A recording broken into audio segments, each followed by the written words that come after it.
அவனுக்கு அம்மானா பாசம் தான் பெருசா இருக்கும், பாசம் தான் பெருசா இருக்கும். பிள்ளை படிக்க முடியாம எக்ஸாமினேஷன் படிச்சுக்கிட்டு இருந்தா அம்மா சொல்வா, முடிஞ்சா படி, இல்லாட்டி அடுத்த வருஷம் படிச்சுக்கீங்க, இதுக்கு போய் எதுக்கு பெருசா அவஸ்தைப்படுற, கண்ணை கடுத்துக்காத, டைபாய்டு வந்து இப்பதான் உடம்பு சரியா இருக்கு, ஒரு வருஷம் கெட்டா என்ன, போய் உள்ள உட்காந்து படுத்து தூங்கு. அம்மாவுக்கு மத்ததை பத்தி கவலை இல்லை, புள்ள உடம்ப பத்தி தான் கவலை இருக்கும்.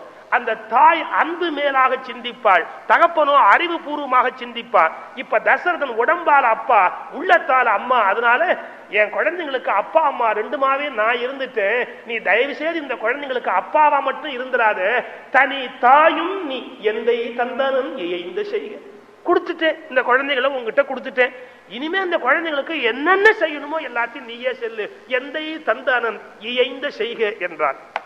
ரெண்டு விஷயம், ஒன்னு ரெஸ்பான்சிபிலிட்டி, இன்னொன்னு அத்தாரிட்டி. இது ரெண்டும் ஒன்னோட ஒண்ணு சேர்ந்து போனாதான் ஒரு காரியம் வெற்றியாகும். வெறும் அத்தாரிட்டி மட்டும் இருந்து ரெஸ்பான்சிபிலிட்டி இல்லைன்னா குட்டிச்சோர்.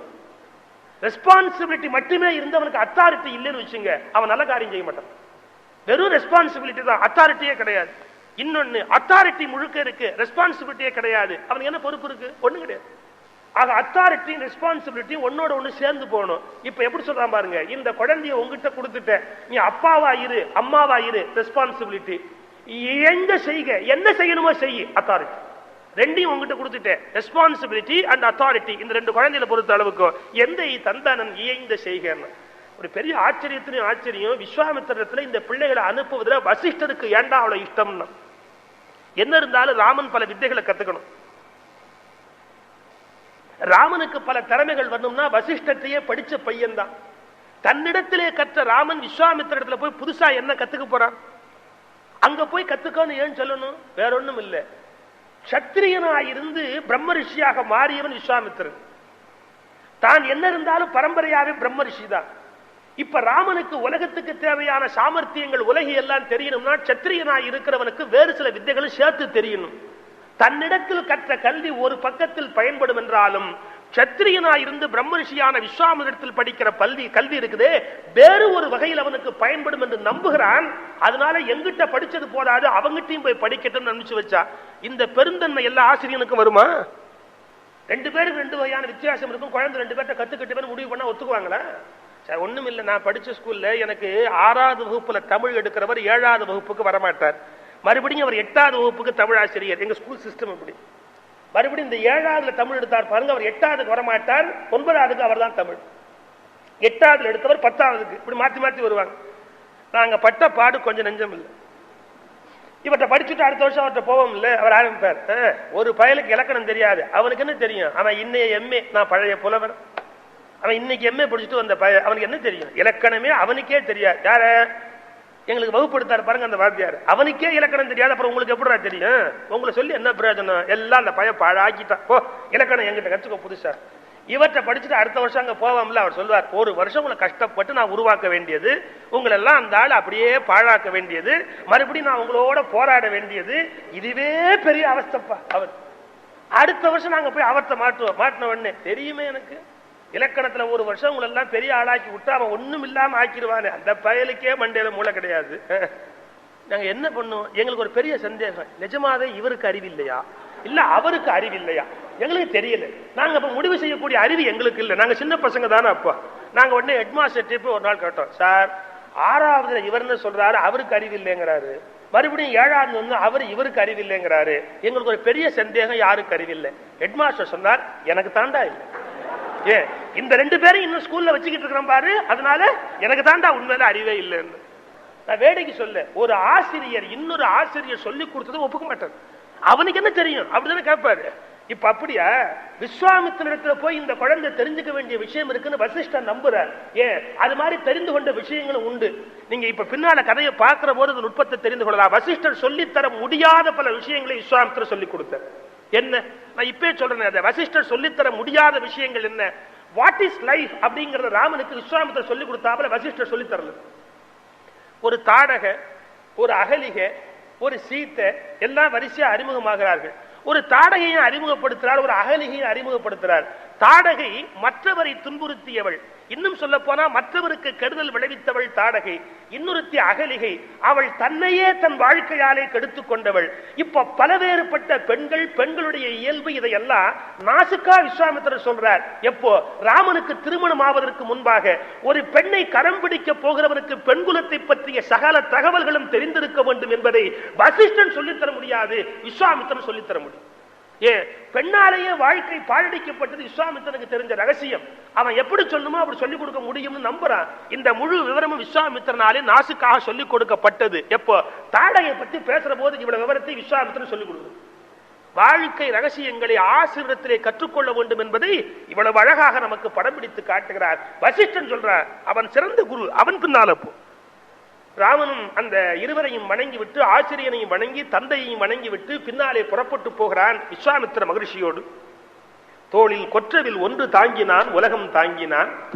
அவன் அப்படியே போற போது தசரதன் பார்த்தானா, எப்படிடா இருக்குன்னா, மன்னன் தன் உயிரே தன்னை பிரிந்து போவது போல் பார்த்தான். அப்படியே இவன் உயிர் முன்னாடி போகுது. அந்த உயிர் போகிற காட்சி கண்ணாலேயே கண்டான். இந்த குழந்தைகளை அழைத்துக் கொண்டு விஸ்வாமித்திர மகரிஷி போகிறார். நிறைய கதைகள் எல்லாம் சொல்லி வாழ்க்கை உண்மைகளை எல்லாம் அந்த குழந்தைகளுக்கு விளக்கி கொண்டு போகிறார். பாலைவனத்தை மிதிக்கிறார்கள்.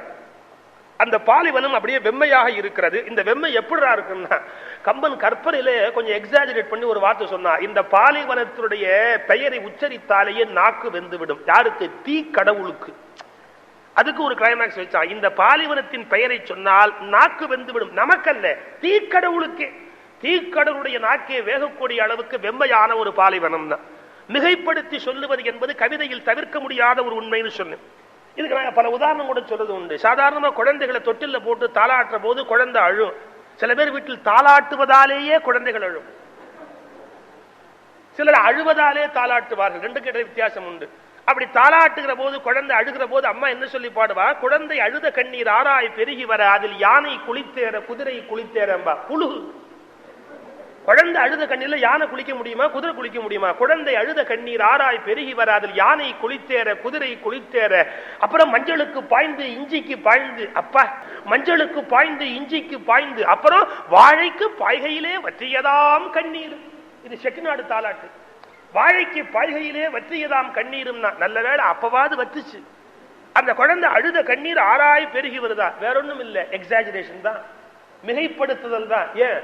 தாய் குழந்தையின் மீது வைத்திருக்கிற அன்புக்கு ஒரு சொட்டு கண்ணீர் ஆராய் பெருகும் என்கிற அன்பை புலைப்படுத்துவதற்கு மிகைப்படுத்தாமல் முடியாது. பாலைவனம் சுடும் என்று எழுதினால் சுவை இல்லை, பாலைவனத்தின் பெயரை சொன்னால் தீக்கடவுளுக்கு நாக்கு சுடும்னா. அப்படி மிகைப்படுத்தி சொன்னாதான் கொஞ்சமாவது புரியும். இப்போ ஒரே விஷயத்தை கூட திருவள்ளுவர் 10 குறளையும் சொல்லியிருப்பார். ஏன் ஒரே விஷயத்தை 10 தடவை சொல்றாருன்னா, ஒரு தடவைக்கு 10 தடவை சொன்னாதான் ஒரு தடவையாவது மனசுல பதியும். அது மாதிரி மிகைப்படுத்தி சொல்லுவது புலவனுக்கு உரிய கலை. அப்பதான் கொஞ்சமாவது மனசுல பதியும் என்பது தெரியும். இப்ப ராமன் கேட்டான், இதை எப்படி வெல்லுவது? பழைய அதிபலை என்ற மந்திரத்தை எடுத்துக் கொடுத்து, இந்த மந்திரத்தை ஜெபித்தா இந்த வெப்பத்தினுடைய தாக்குதல்ல இருந்து தப்பிக்க முடியும் என்று விஸ்வாமித்திர மகரிஷி கற்றுக் கொடுத்தார். அந்த பாலைவனம் எப்படிதான் இருக்குன்னா, பசை இல்லாமல் இருந்ததுன்னா. இந்த கம்பனுக்கு என்ன குறும்போ தெரியல, இதுக்கு என்னடா ஊமைன்னா, இந்த பாலைவனம் ஈரப்பசை இல்லாமல் இருந்தது. எப்படி தெரியுமா? எப்படி? பணத்துக்காக வாழுகிற விலை மகள் மனம் போலவும், முற்றும் துறந்த முனிவன் மனம் போலவும் பசை இல்லாமல் இருந்தது. ரெண்டு ஜஸ்ட் ஆப்போசிட். ரெண்டுக்கு சம்பந்தமே கிடையாது. ஒன்று முனிவன், இன்னொன்று விலைமகள். ரெண்டுக்கு சம்பந்தமே கிடையாது, நேருமார். இதை ஒரே பொருளுக்கு ஓமையாய் காட்டுறான். இதான் கம்பனுடைய சாமர்த்தியம். பசை இல்லை, இவனுக்கு பற்று இல்லை, அவளுக்கு நேரான பற்று இல்லை, அவளவும் பொய். பணத்துக்காக வாழுகிற விலைமகள் மனம் போலவும், பற்றற்ற ஞானியின் மனம் போலவும் அந்த மண் பாலைவனம் பசையே இல்லாமல் காட்சியளித்தது. எப்படி இவ்வளவு தூரத்துக்கு ஒன்று பாலைவனம் ஆகியிருக்க முடியும்னு ராமனுக்கு பெரிய ஆச்சரியம். அவன் மெல்ல கேட்கிறான் விஸ்வாமித்திர மகரிஷி, சுவாமி எப்படி இப்படி இது பாலைவனம் ஆனது? எல்லாம் ஒருத்தியால் வந்த வினை. ஒரே ஒருத்தியாலே இந்த சோலை பாலைவனமாக ஆகுமா? ஆம். பொன்கொழிக்கிற பூமியாய், செழிப்பாய், காடாய், ஆரண்யமாய் இருந்த பகுதிதான் ஒரே ஒருத்தியாலே இவ்வளவும் பாழாயிற்று. அவளுக்கு தாடகை என்று பெயர். அந்த தாடகையினாலே இந்த சோலைவனம் முழுவதுமே பாலைவனமாயிற்று. ராமனால் நம்ப முடியல. ஒருத்தியாளா? ஒரு பெண்ணாளா? காடு சோலைவனமாய் இருந்தது இப்படி பாலைவனமாய் மாறியது ஒரே ஒரு பெண்ணாளா? ஒரே ஒருத்தி. ஒழிச்சுட்டா அத்தனை பேரையும். நான் யாரை பத்தி சொல்லிட்டு இருக்க? தாடகையை பத்தி சொல்லிட்டு இருக்கிறேன். விஸ்வாமித்திர மகரிஷி சொல்றார் ஒருத்தி. இப்ப ராமன் கேட்டா, சுவாமி நீங்க சொல்றதை என்னால் நம்ப முடியலையே, என்னால நம்ப முடியவில்லையே. அதுக்கு ஒரு ஓமை போட்டா. அதான் கவி சக்கரவர்த்தி கம்பனுடைய ஓமை.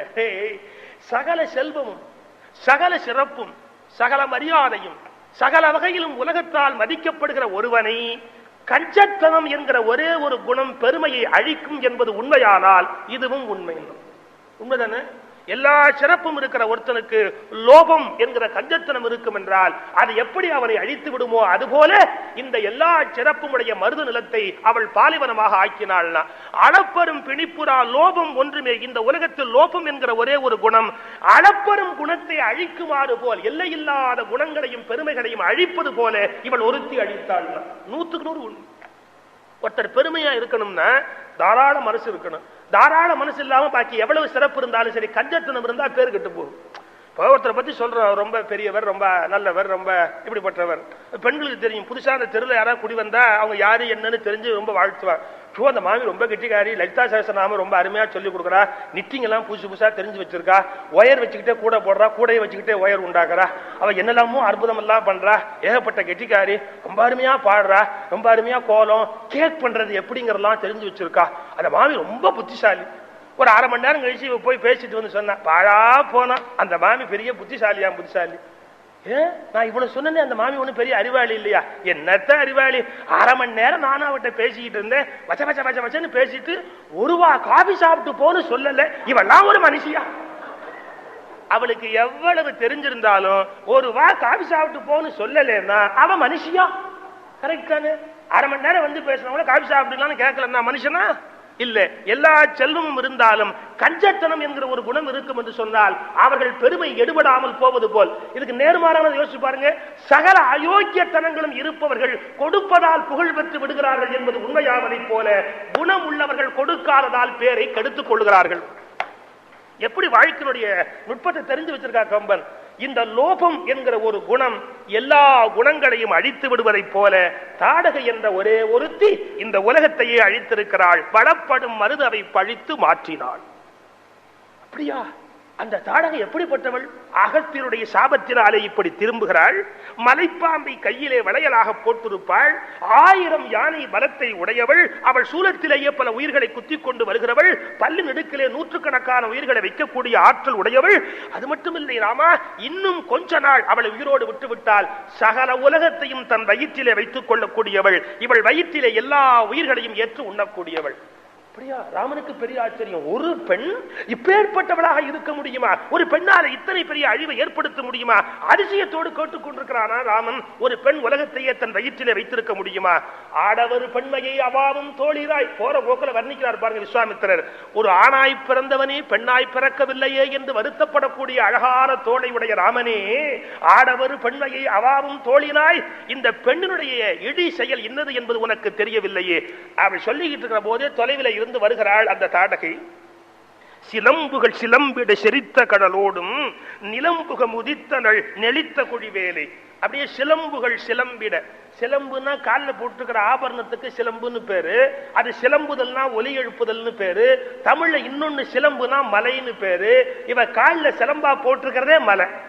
அதாவது கொலுசு போட்டுக்கிறாப்புல. இப்ப பெண்கள் கொலுசு போடுற போது ஒவ்வொரு முத்தா கட்டியிருப்பாங்கல்ல, இவ என்ன பண்றா, ஒவ்வொரு மலையா காலில் கொலுசு மாதிரி கட்டியிருக்கிறா. அந்த சிலம்புகள் சிலம்பிட தெரித்த கடலோடும், சிலம்புகள் சிலம்பிட செரித்த கடலோடும் நிலம்புக மிதித்தனள். அங்கேருந்து வந்து பூமியை ஒரு மிதி மிதிச்சா பூமி அதிர்ந்தது.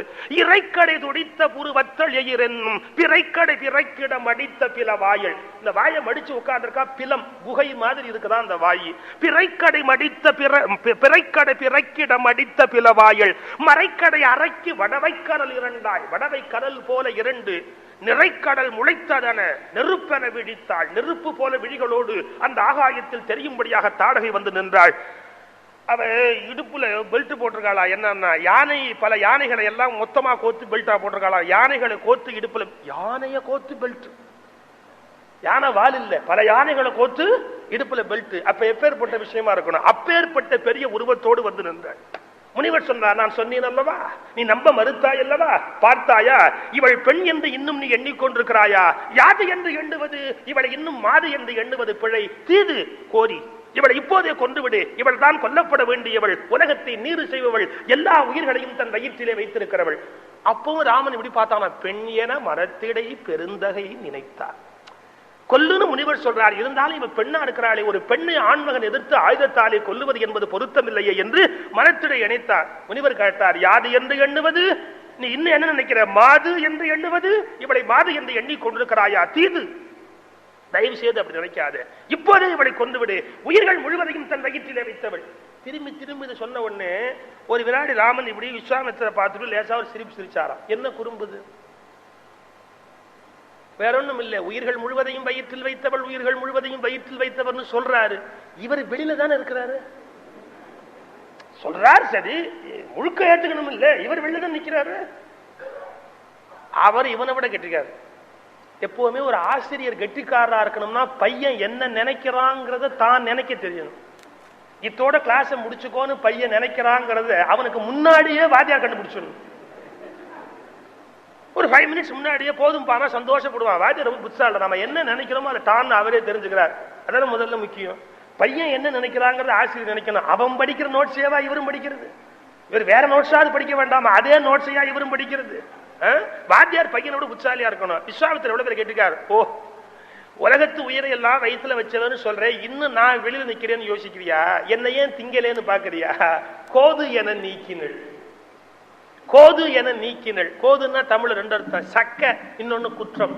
இவர் முனிவர் இவரை கொல்லக்கூடாதுன்னு கோது அப்படியெல்லாம் யோசிக்கிறவ இல்லை. அப்ப இன்னொரு அர்த்தம் தான் கரெக்ட். என்ன சாப்பிட்டா அவளுக்கு என்னப்பா கிடைக்கும்? வெறும் சக்க, ஒன்னு ருசி இல்லாத உடம்பு. நான் தவம் பண்ணி உடம்பை இழைச்சு போய் எலும்பும் தோலுமா இருக்கா? சாப்பிட்டா ஒண்ணு டேஸ்டே இருக்காது. கோது என நீக்கினள். இந்த சக்கையை போய் திம்பானேன்னு என்ன விட்டு வச்சிருக்காருன்னா எவ்வளவு அற்புதம் பாருங்க.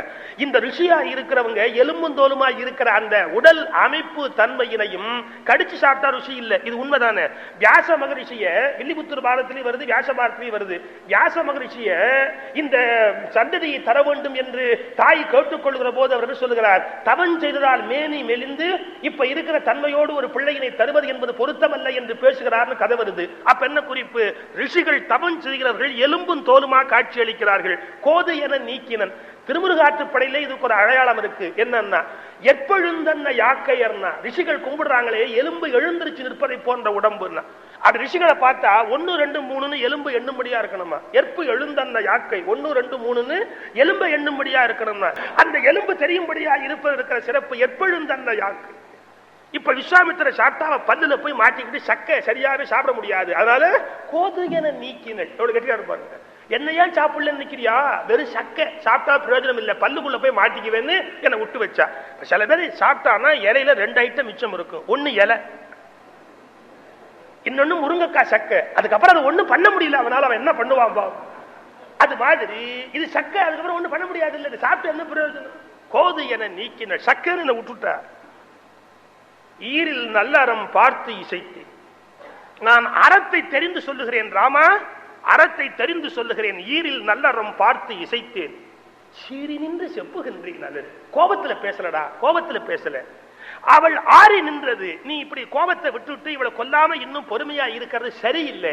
ஆறி நின்று அருள் பாலிப்பது சரியாக எனக்கு படவில்லை. அரக்கையை கோரி என்றான்.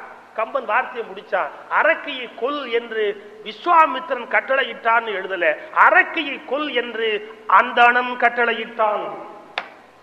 விஸ்வாமித்திரர் எப்ப அந்தணனானார்? தவன் செய்து அந்தனராக மாறியவர். இவ்வளவு நேரம் இவர் பேசுகிற வரைக்கும் என்ன இருந்தாலும் இவர் பிறப்பால் சத்திரியர் தான், கோபப்படுகிற இயல்பு உடையவர் தான், தகுதியாகத்தான் கொல்ல சொல்லுகிறாரோ இல்லையா என்று சிந்தித்துக் கொண்டிருந்த ராமனுக்கு மகரிஷியாகிய அந்தணன் அறம் தெரிந்து சொல்லுகின்றான் என்ற உணர்வு தோன்றும்படியாக அந்தணன் கூறினான். அதாவது ரிஷி பேசுகிறார், பிரம்ம ரிஷி பேசுகிறார், இனி மறுப்பது நியாயமில்லை என்ற எண்ணம் தோன்றிவிட்டது. எதிர் நின்ற அந்தணன், ஏன் அந்தணன் என்பவன் எவ்வுயிர்க்கும் அறவோ, எல்லா உயிர்களுக்கும் நன்மை எண்ணுகிறவன். அவன் ஒருபோதும் ஒரு உயிருக்கு தீங்கு எண்ணுவது இல்லை. ஆகையால் இவன் உயர்ந்த அந்தணன், இவன் தீங்கு எண்ணி இவனை கொல்லும்படியாக சொல்ல மாட்டான் என்ற எண்ணம் ராமன் மனத்திலே பதிந்தது. கோரி என்று எதிர் அந்தணன் கூறினான். இவளை கொல் என்று அந்த அந்தணன் உத்தரவிட்டார். வில்ல வளைச்சான். ஐயனை ஆங்கு அது கேட்டு அறநல்லவும் எய்தினாள் சுவாமி.